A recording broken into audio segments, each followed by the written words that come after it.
16-17 পৰা আৰম্ভণি হৈ যায় আৰু তেওঁলোকে তাত সকলোখিনি সুবিধা। Hello' guys, good morning, welcome back to my brand new blog. আৰু আজি দেখিছে পথাৰৰ ফালে আহি লৈছোঁ। ঘৰত মানে গৰম, ভিতৰত ভিডিঅ' চিডিঅ' বনাবলৈ পৰা নাই। যিমান ফেন চলালেও একদম থাকিব পৰা নাই। সেইকাৰণে ভাবিলোঁ পথাৰৰ ফালে আহি লওঁ বুলি। আৰু পথাৰৰ পৰিৱেশটো খুব সুন্দৰ হৈ আছে। সেইফালে অলপ দেখাই দিছোঁ। দেখিছে পূৰা খেতিৰ বতৰ, চবেই পথাৰত কাম কৰি আছে। সেইবিলাক বাদ দিয়ক বাৰু, আজি এতিয়া মেইন টপিকটোলৈ আহিছোঁ। আৰু এইটো টপিক সকলোৱে জানিব বিচাৰে। তো গতিকে ভিডিঅ'টো স্কিপ নকৰাকৈ আৰম্ভণিৰ পৰা শেষৰলৈকে চাই থাকিব।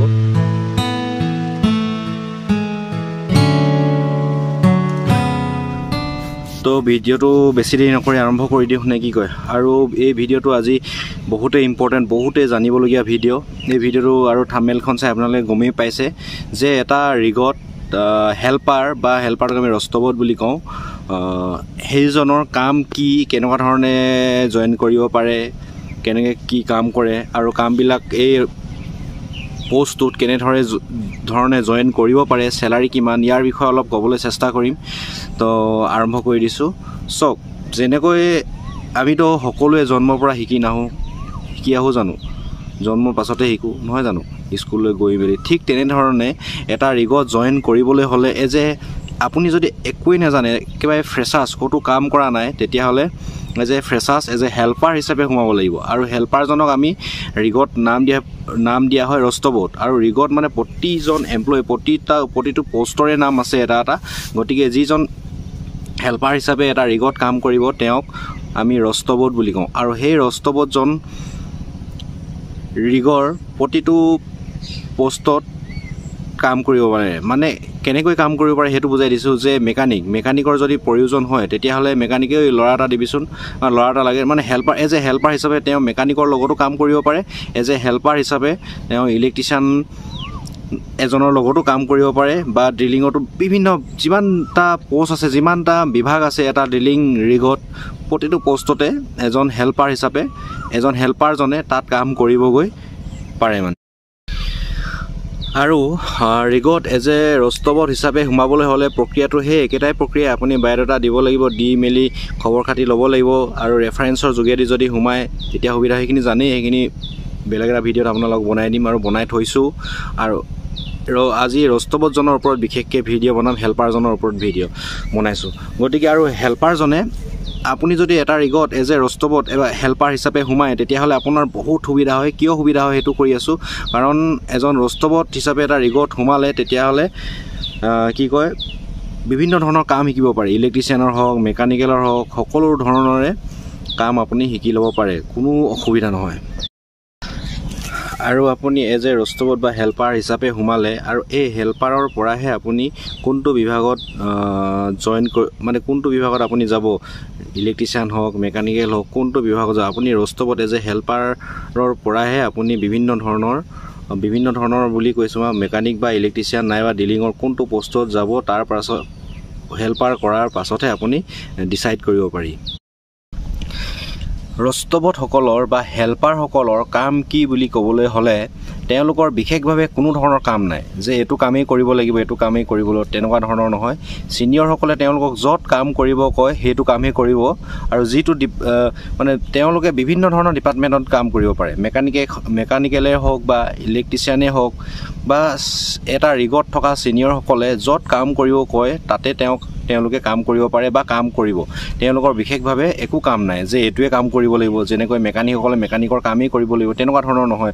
ধৰা বন্ধা নিয়ম নাই। তেওঁলোকে যদি কিবা এটা কাম কৰি আছে, যদি কামটো শেষো নহয়, বেলেগ এজনে ছিনিয়ৰ এজনে মাতে, তেতিয়াহ'লে তেওঁ যাব লাগিব। তেওঁ যিটো কৰিব কয় সেইটো কাম কৰিব লাগিব। হেল্পাৰ বুলি ক'লে বুজি পাইছে। আৰু তেওঁ সকলো কামতে হেল্প কৰিব, সকলোকে হেল্প কৰিব। ইয়াত কোনো ধৰণৰ এটা বিশেষভাৱে ডিপাৰ্টমেণ্ট নাই, তেওঁলোকে এইটো কামত হেল্প কৰিব লাগিব, ঠিক তেনেকুৱা ধৰণৰ। তো বুজি পাইছে। তো বুজি নাপালে আপোনালোকে তাতো কমেণ্ট কৰি মোক সুধিব পাৰে। আৰু তেওঁলোকৰ এতিয়া চবেই জানিব বিচাৰে যে এজন ৰস্তবত বা হেল্পাৰৰ চেলাৰী কিমান। তো আজিকালি প্ৰায় যিকোনো কাম কৰিবলৈ হ'লে 10,000ৰ ওপৰতে থাকে। আৰু ৰস্তবত আজিকালি ৰিগত এজ এ ৰস্তবত বা হেল্পাৰ হিচাপে কাম কৰিলে তেওঁলোকে 18ৰ পৰা 18-17 এনেকুৱা থাউজেণ্ডৰ পৰা তেওঁলোকৰ চেলাৰীবিলাক ষ্টাৰ্ট হয় আৰু ষ্টাৰ্ট হোৱাৰ লগে লগে প্ৰমোশ্যন পোৱাৰ লগত চেলাৰীবিলাকো ইনক্ৰিজ হৈ যায় ঠিক তেনেকুৱা ধৰণৰ তেওঁলোকৰ চেলাৰী সেই 16-17 পৰা আৰম্ভণি হৈ যায় আৰু তেওঁলোকে তাত সকলোখিনি সুবিধা পাব PF কাটিব মানে PP ড্ৰেছবিলাক পাব সকলো ধৰণৰ বাকী ছিনিয়ৰবিলাকে যিখিনি সুবিধা পায় তেওঁলোকে সেম একেখিনি সুবিধাই এজন ৰষ্টবত বা হেল্পাৰে তেওঁলোকৰ সুবিধাখিনি পাব